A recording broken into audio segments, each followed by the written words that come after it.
Hi everyone, I'm Susan and I am passionate about personal development.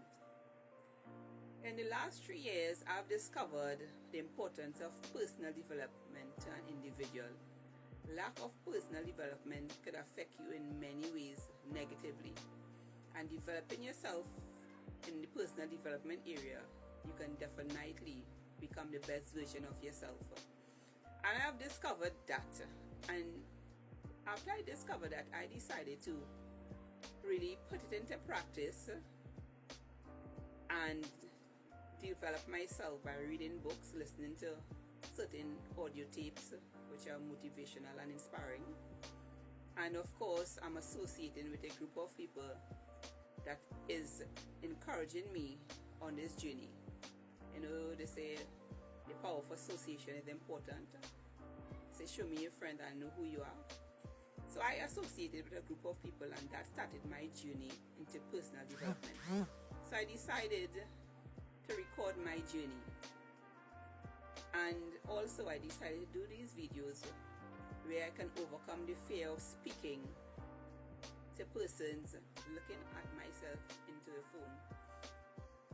You know, just looking at yourself, you feel intimidated. Hearing yourself, you want to hear yourself. You have such low self-esteem of yourself that you feel so intimidated. That was me.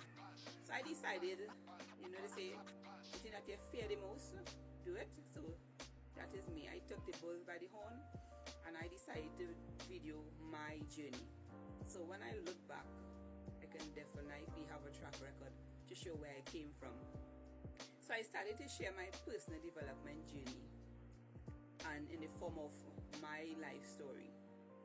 So I had arrived at a place where I had completed my CXC exams. I graduated from secondary school. So now I was happy. I was free with no vision, that's how I felt. And at that age, you're following the crowd, you're hanging out with friends. So, I want to go to the parties. I got myself involved in windball cricket, netball, things to occupy my time, with no clear guidelines of where I want to go. Just hanging out with friends. And, growing up, of course, as some teenagers, you make a lot of errors. Well, alcohol and cigarette was a no-no for me. I never got myself into those habits.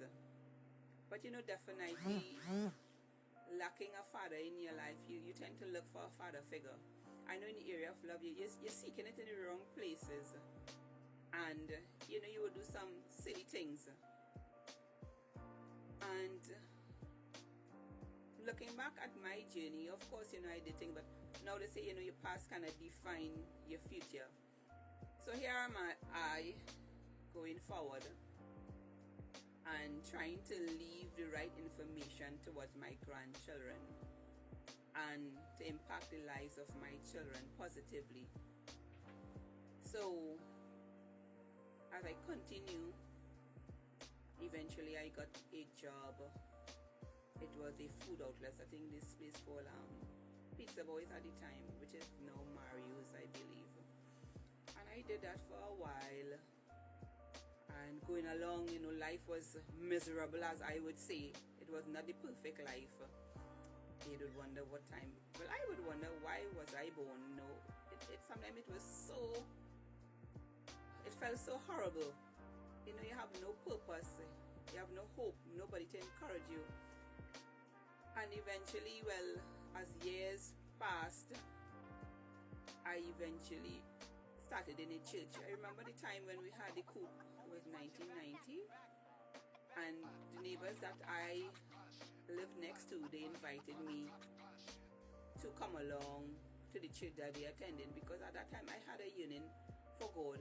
I started to feel like I needed to serve this great creator, because all in all, my mom, she brought us up God-fearing. She would encourage us to go to church. She started off with me doing First Communion in a Catholic church, and as I get older, of course, I will attend Pentecostal churches.